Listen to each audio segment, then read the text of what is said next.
Sir साहब, mother democracy बरतानिया, जब भी बात होती है कानून और इंसाफ की बात होती है, वहाँ के निज़ाम की बात होती है कि तनव्वुर है वहाँ और हर कौमियत के लिए वहाँ मसावी मौक़े हैं। लेकिन साउथ पोर्ट में होने वाले एक वाक़े के बाद जिसमें फिर गलत फहमी की बुनियाद पर ख़बरें फैलाई गई और फार राइट ने अब तक वहाँ जो कुछ कर दिया है बरतानिया का तमाशा बन गया है। क्या लगता है आपको इसकी बुनियाद में क्या है? देखिए, मैं सरप्राइज़ नहीं हूँ कि ये राइट्स हुए हैं। अच्छा, सरप्राइज़ हूँ कि इतने बड़े पैमाने पे हुए हैं, ये नहीं कि हुए क्यों हैं। बिकॉज कंजर्वेटिव पार्टी की गवर्नमेंट जो थी वहाँ उनके अपने मिनिस्टर्स ऐसी रेसिस्ट किस्म की बातें कर रहे थे कि जैसे कि चीप पॉपुलैरिटी गेन करना चाह रहे थे। और वो चीप पॉपुलैरिटी से मुराद ये है कि उनको पता था कि हमारी सोसाइटी के अंदर एक रेसिस्ट एलिमेंट है और वो फार राइट की रिवाइवल हो रही है, सारे यूरोप में भी हो रही है, अमेरिका में भी हो रही है, बरतानिया में भी हो रही है। तो इसलिए उन्होंने इस इस्लामोफोबिया के ऊपर और एंटी पाकिस्तानी और पाकी बैशिंग जिसे कहते हैं ये किया। मैं थोड़ी सी आपको जल्दी से तारीख बता दूं। अच्छा। कि पाकी बैशिंग जो है ना, ये 1960s का फिनोमेनन है। अच्छा। मैं उस वक्त इंग्लैंड में था, पढ़ रहा था लेट 60s में। तो वहाँ भी नेशनल फ्रंट और कंजर्वेटिव पार्टी के अंदर बड़े रेसिस्ट किस्म के लोग थे और ये मगिंग्स होनी शुरू हो गई थी और इस किस्म के होलिगनिज्म शुरू हो गई थी। मगर फिर माहौल 60s और 70s में काफ़ी रेसिज्म थी, मगर फिर नई जनरेशन एक आई और तालीम भी हुई और फिर ये कम हो गया। अच्छा। और वो जो नेशनल पार्टी थी वो ख़त्म हो गई और लेबर और कंजर्वेटिव्स जो थे वो सेंटर में आ गए। अब ये फिर शुरू हो गया है और आपने देखा ये बरतानिया में लेट आया है। ये पहले तो फ्रांस में, जर्मनी में, फिनलैंड में, इस किस्म की स्वीडन में, इस किस्म की ममालिक के अंदर ये राइट विंग, फार राइट जिसे कहते हैं, पहले पुराने ज़माने में इसको फैशिस्ट कहते थे, अब फाशिज्म का लफ्ज़ करते, अब कहते हैं फार राइट। ये बिल्कुल लफ्ज़ी हेरा फेरी है। वो इज़ फैशिस्ट। फाशिज्म के अंदर ethnicity, race, these things are important. मगर ये मानना नहीं चाहते कि हमारी सोसाइटीज़ बिकम फैशिस्ट सोसाइटीज़।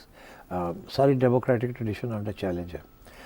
सू ब्रावर्मैन, नाइजल फराज, ये सारे कंजर्वेटिव पार्टी के लोग थे और इन्होंने पाकिस्तानियों के ख़िलाफ़ और ब्राउन्स के ख़िलाफ़ ठीक ठाक बकवास की है और जिसकी वजह से ये इनको प्रोवोक किया है राइट को। दूसरी चीज़ ये कि ब्रेक्सिट जो था, लोगों ने आज तक उसको एहसास नहीं किया कि ब्रेक्सिट भी इसी किस्म का एक फिनोमेनन था।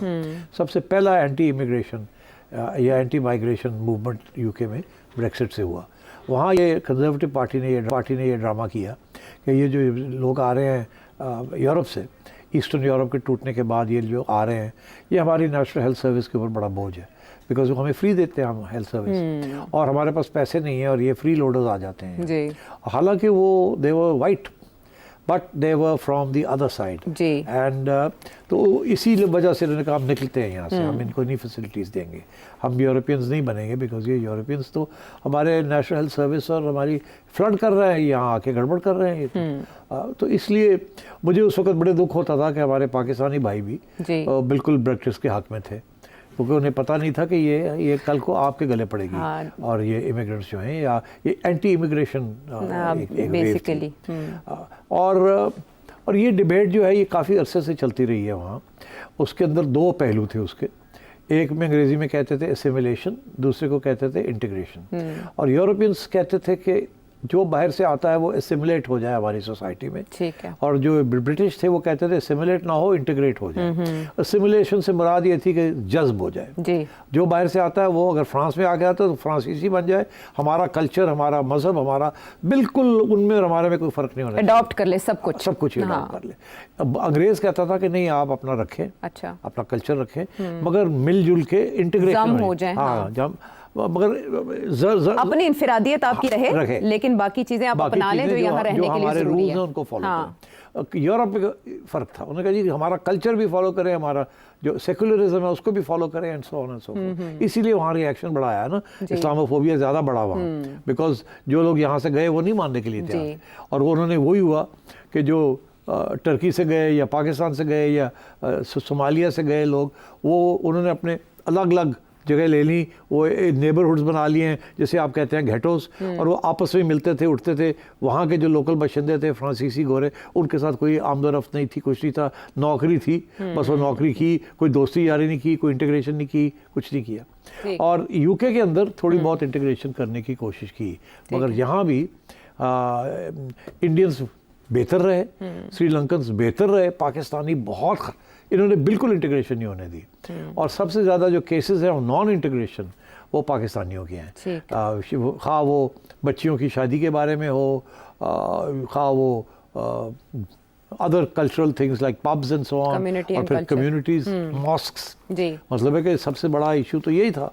तो मैं ये समझता हूँ कि इसमें हमारी भी कोई गलती है कि हमारे जो लोग जाते रहे वहाँ, they have not been very educated, working class लोग थे, वो अपनी कम्युनिटीज़ में रहे, उन्होंने दोस्ती यारियाँ नहीं की। बहुत से तो ऐसे थे जिनको अंग्रेज़ी भी नहीं आती थी, वो अगली जनरेशन जो है उन्होंने जाके अंग्रेज़ी सीखी एंड सो ऑन। मगर वो जो घर का माहौल था वो अभी भी वही था, पंजाबी था या पाकिस्तानी था, वहाँ किसी किस्म की कल्चरल इंटीग्रेशन नहीं हुई। तो मैं ये समझता हूँ कि इसकी वजह से अब ये बैकलैश आनी शुरू हो गई है, and this is very dangerous.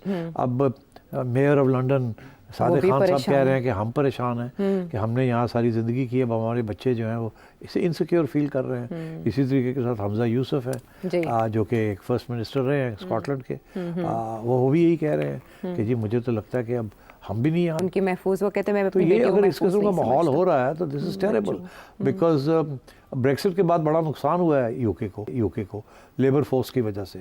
और अब अगर ये जो ब्राउन इमिग्रेंट्स हैं जो इधर से आए, इंडिया से आ रहे हैं, इधर से आ रहे हैं, उधर से आ रहे हैं, अगर इनके ऊपर अटैक्स होनी शुरू हो गई तो फिर और भी यहाँ लेबर शॉर्टेजेस हो जाएंगी और भी बड़ी क्राइसिस ऑफ द इकोनॉमी बन जाएंगी। बिकॉज ये जो सारे इमिग्रेंट्स हैं they play a very major role in propping up the British economy and European economy, इसीलिए तो उनको रखा हुआ है कि बाकी वो काम जो कि गोरे खुद नहीं करना चाहते, वो मीनियल काम जो इनसे करवाते हैं और करते आए हैं से। हमारे पास वक्त मुख्तसर है, मेरा ख्याल है ये इसके बहुत से एंगल्स निकल सकते हैं जो मुझे आपसे जानना है, लेकिन प्रोग्राम क्लोज करने से पहले क्या लेबर पार्टी की गवर्नमेंट कंट्रोल कर पाएगी या वो इमिग्रेशन जो कवानीन है वहाँ के उनको रिवाइज करेंगे, मेरी प्रेडिक्शन है कंट्रोल कर लेगी। अच्छा, लेटेस्ट खबरें ये हैं कि पुलिस को तैयार कर लिया गया था, कुछ 6000 पुलिस को तैयार कर लिया गया था, अदालतें तैयार हो गई थी सेंटेंसेस देने के लिए और दे भी रही थी। स्विफ्ट 24 घंटे के अंदर पकड़ा, दिखाई एविडेंस, जज ने उसी वक्त फारिग कर दिया।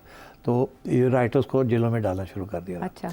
मगर और उन्होंने और भी अपनी सोशल मीडिया के ज़रिए नई डेमोन्स्ट्रेशंस प्लान की हुई थी। आज की खबर ये है कि कोई 160 से ज़्यादा demonstrations across the UK plan हुई थी, सारी कैंसिल हो गई। अच्छा। और this is a good sign. और ब्रिटिश प्राइम मिनिस्टर जो नए बने हैं स्टामर, उनकी ट्रैक रिकॉर्ड है, is a great human rightist, और वो बिल्कुल नहीं छोड़ेंगे, वो सख्ती करेंगे। मुझे अफसोस इस बात का है पिछली हुकूमत जो थी जिसके एक इंडियन इमिग्रेंट जो थे वो प्राइम मिनिस्टर बने, और जो उनके जो मिनिस्टर्स थे वो सबसे ज़्यादा रेसिस्ट वही थे और सबसे ज़्यादा फार राइट के स्पोक्समैन, इसीलिए रवांडा भेजने का उन्होंने ऐलान कर दिया था। इसको उन्होंने इस किस्म की जब आप पॉलिसीज़ बनाएंगे तो आवाम जो है वो तो फिर जाहिर है इसी किस्म की रिएक्शन आएगा ना कि जी वो सही है, फिर इसको करें, हमारे लीडर्स अगर ये कह रहे हैं तो ठीक है। तो अब ये लेबर के ऊपर डिपेंड करता है कैसे इसको कंट्रोल करते हैं, मेरा ख्याल कर लेंगे। चलें, ये खुश आइंद है कि इस तरह की उम्मीद रखी जाए। वहाँ पर जो मुस्लिम कम्युनिटी या अदर कम्युनिटीज़, ब्राउन कम्युनिटीज़, वो भी हौसला अफजा है कि वो मुस्बत पैगाम दे रहे हैं और इस तरह की सरगर्मियों का जवाब उसी तरह की सरगर्मियों से देने के बजाय